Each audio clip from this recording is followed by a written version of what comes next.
ये बीप इसलिए है क्योंकि इसमें गंदी गंदी गालियां हैं। वो गालियां आपको सुननी ना पड़े इसलिए हम बीप लगा रहे हैं। देखिए, ये महिला है।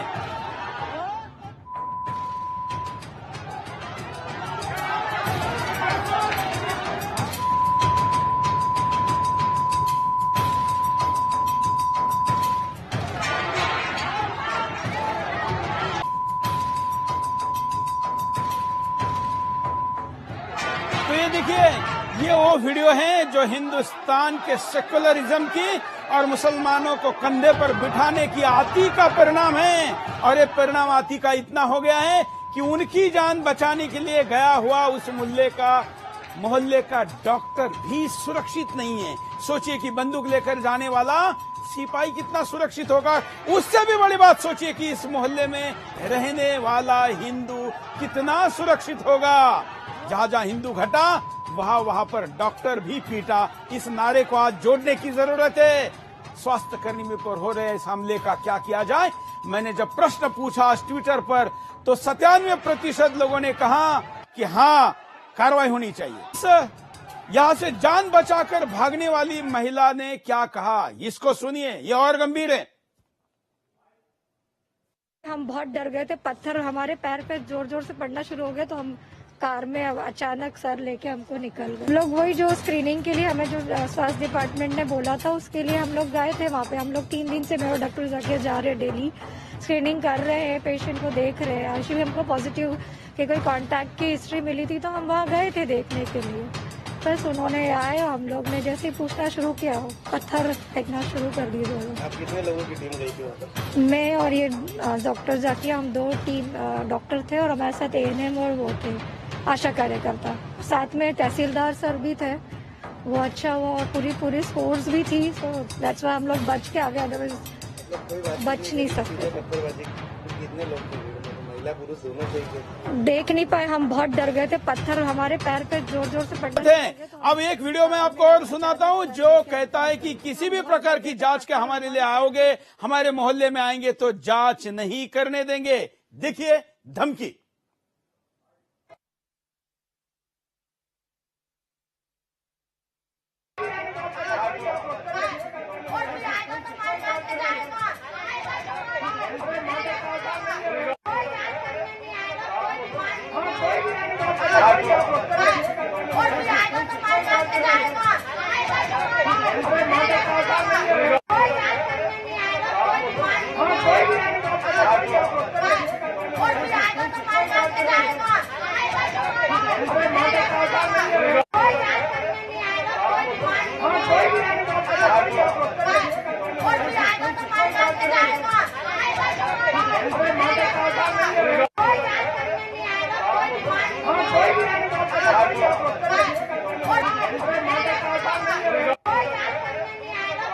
इस लाइनों को मैं बार बार इसलिए आपको सुनवा रहा हूं कि ये लाइनें फिट कर लीजिए। ये आपके कान में गूंजती रहनी चाहिए।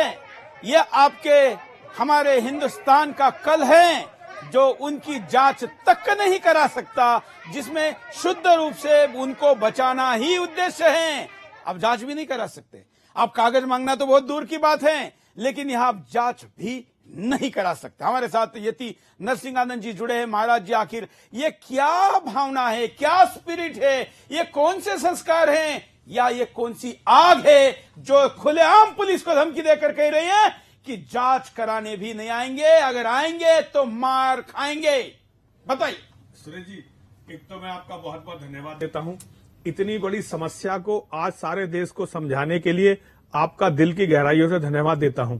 अगर ये कोरोना नहीं आता तो शायद इस गंदगी को बहुत हमारी जनता समझती नहीं, क्योंकि हमारे हिंदुओं की आंखों पर धर्मनिरपेक्षता, सेकुलरवाद और जो कहते हैं अहिंसा का जो चश्मा चढ़ा हुआ है उसे उतारने के लिए ये बहुत जरूरी था। मैं तो समझता हूं भगवान ने इसे कोरोना को भेजा है, और आपके जैसे प्रचारक जो वास्तव में आज सत्य को सत्य कह सकते हैं, ये भी भगवान की तरफ से आज संपूर्ण मानवता को एक तोहफा है, एक उपहार है। वरना आज हिंदुओं में सच को सच कहने का साहस बहुत कम लोगों में रह गया है।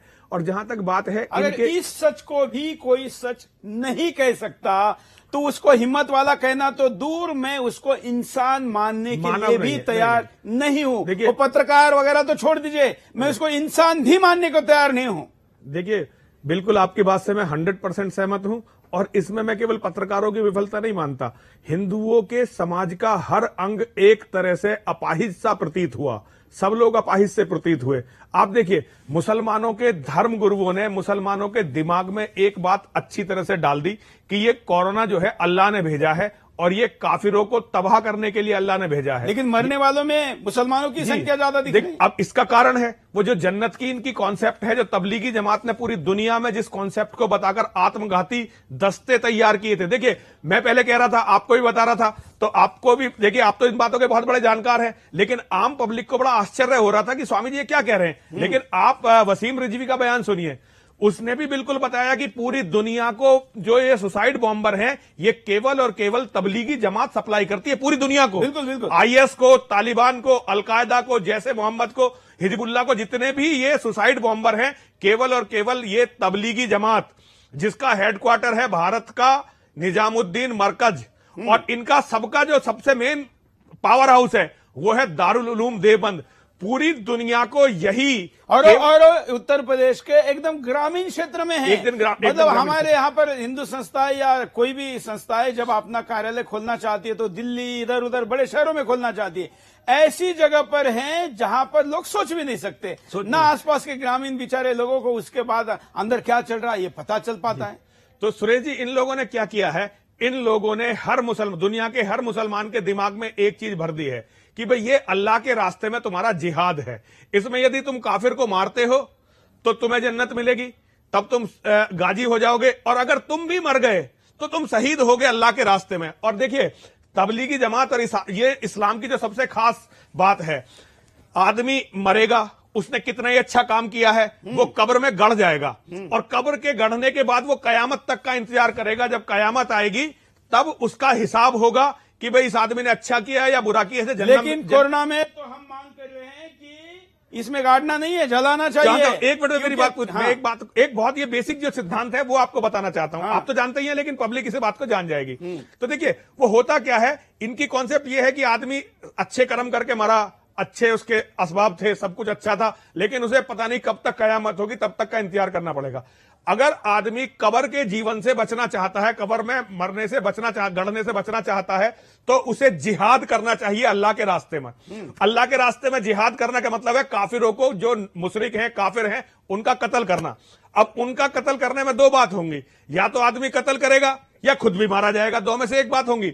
अगर उसने काफिरों और मुशरिकों का कत्ल किया तो वो गाजी बन गया, और अगर वो मारा गया तो वो शहीद हो गया। अगर आज और एक अल्लाह, उनका जो भी अल्लाह है जिसे ये अपना भगवान मानते हैं, उसके यहां अगर अल्लाह भी चाहे तो गाजी और शहीद को तुरंत उसकी मृत्यु के बाद जन्नत जाने से नहीं रोक सकता। मतलब जो गाजी है या शहीद है, अगर वो मरा तो उसे तुरंत जन्नत में एंट्री मिलेगी। अच्छा। तो इनके लिए काफिर को मारने का कोई भी रास्ता खोजना, जैसे कोरोना, इन्होंने कोरोना अपने शरीर पर लिया, कोरोना के वाहक बने, अब हिंदुओं की बस्तियों में घूमे। अगर एक मुसलमान ने 10 हिंदुओं को कोरोना से संक्रमित कर दिया तो 100% उसकी स्थान तो जन्नत में तय हो गया। और मान लीजिए वो घाटे में कहीं नहीं रहता, अगर मान लीजिए वो संक्रमित नहीं भी कर पाया, खुद मर गया, तो अभी क्योंकि वो जिहाद के रास्ते पर जा रहा था तो उसकी जन्नत तो तय है। क्या भरा हुआ है दिमाग में, और उसका परिणाम यह है। एक मिनट और, जन्नत में जाएगा, जो चीजें यहां पर हराम है उसे वो सारी चीजें वहां मिल जाएंगी। उसे 72 हूरें मिलेंगी, उसे पूरे, मतलब लोगों को मैं बता दूं, परियों से सुंदर, औरतें। अच्छा, उसे समलैंगिकता के लिए गिलमे मिलेंगे, गिलमे अगर उसे, मतलब वो मान लीजिए हूरों से संतुष्ट नहीं होता तो उसे गिलमे मिलेंगे।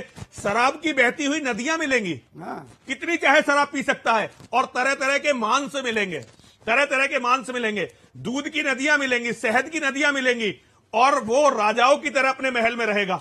इतना बड़ा लालच दिया जाता है, और ये कूट के भर दिया जाता है, खूट के भर दिया जाता है। छोटी उम्र से भरा जाता है, बचपन से भरा जाता है। तो